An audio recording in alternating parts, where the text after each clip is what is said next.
When I was 13, my parents sent me to stay with my grandparents for the summer at their old farm in rural Kansas. The place was a relic, all weathered wood, creaking floorboards, and that faint scent of hay and time-worn furniture.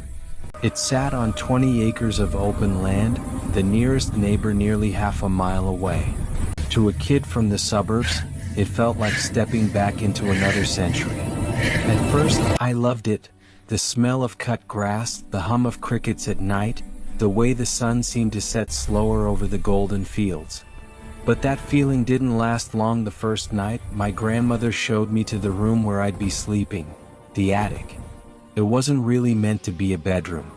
There was an old iron bed, a single dresser, and a narrow window that overlooked the cornfields.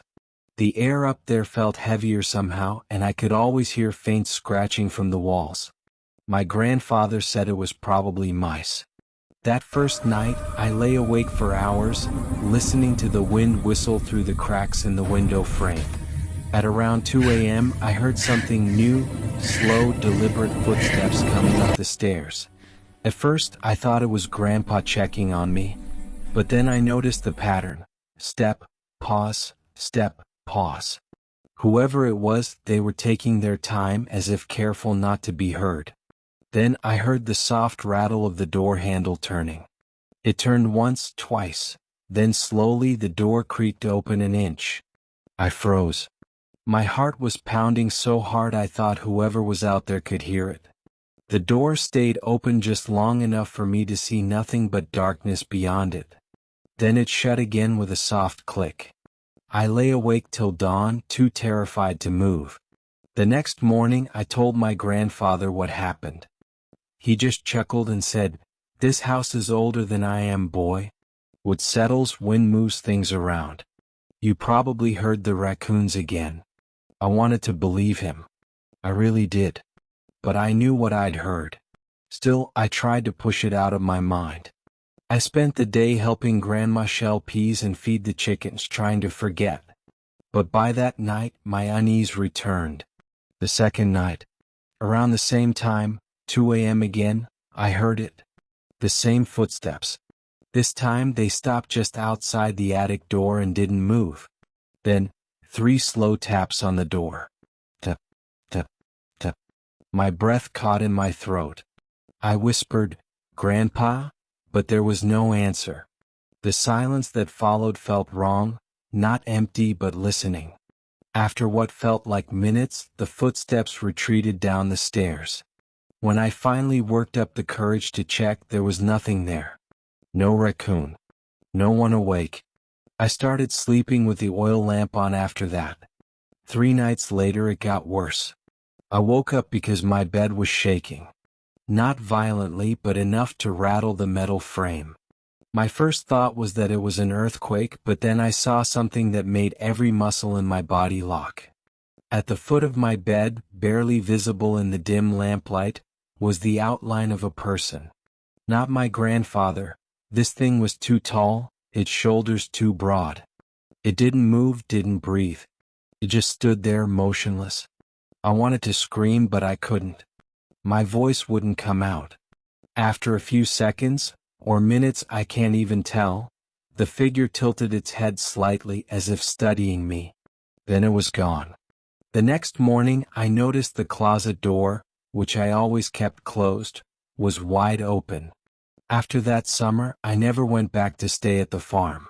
My grandparents would visit us in the city instead, and I was more than fine with that arrangement. I told myself it was all just dreams, maybe sleep paralysis. But that lie only held up until 15 years later. When my grandparents passed away, the whole family gathered at the old farmhouse for the funeral. Most of the property was the same creaking floors, the same wallpaper curling at the edges, and the same eerie stillness that never seemed to leave the place. That night, after the service, my cousin Francisco and I sat outside on the porch drinking coffee. He had stayed there many summers after I stopped, and we started reminiscing about our time on the farm. Then he asked me something that froze me cold. "Hey," he said, "did you ever have anything weird happen when you stayed here?" Like in the attic?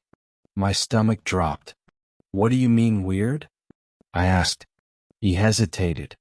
Like footsteps. Or someone standing by your bed.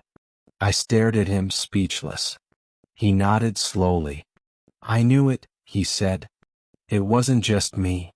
Francisco told me that during one August when he stayed alone in the attic, he would wake up and feel the mattress sink down, as if someone had sat on the edge of the bed. At first he thought it was Grandma checking on him, but when he turned to look, no one was there. Then it got worse. He said he started feeling rough, scratchy fingers brushing across his face. Sometimes they would grab his wrist, firm and cold like sandpaper against skin. When he'd open his eyes, he'd see the same dark figure standing at the foot of the bed. One night, the figure leaned closer, so close that he could see its outline against the pale light from the window. It had no face, just a hollow shape like a person made of shadow. He said he screamed and ran downstairs, waking our grandparents. Grandpa went upstairs with a shotgun, but he didn't find anyone. He scolded Francisco for scaring your grandmother with ghost stories. But Francisco swore that something was in that room, something that didn't want us there. After the funeral, before we left, Francisco and I went up to the attic one last time. The air was stale and cold, even though it was the middle of July. Everything was just as I remembered, the iron bed, the dresser, the small window. But when Francisco opened the closet door, a sudden gust of cold air swept out, like a breath. Inside, scratched faintly into the back wall, were words, barely legible, but we could both read them. The marks looked old, the wood splintered around them, as if someone had carved them in with shaking hands. We didn't stay another minute. A few months later, the farmhouse was sold to a new family. I never heard what became of them.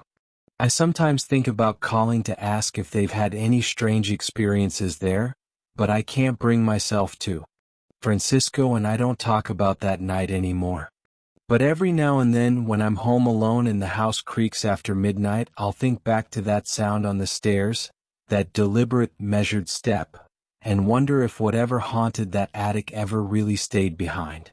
Because sometimes, late at night, I still wake up with the feeling that someone is standing at the foot of my bed. If you enjoyed this story, make sure to like, subscribe, and turn on the bell so you never miss the next nightmare. And remember, some stories are only stories until they happen to you.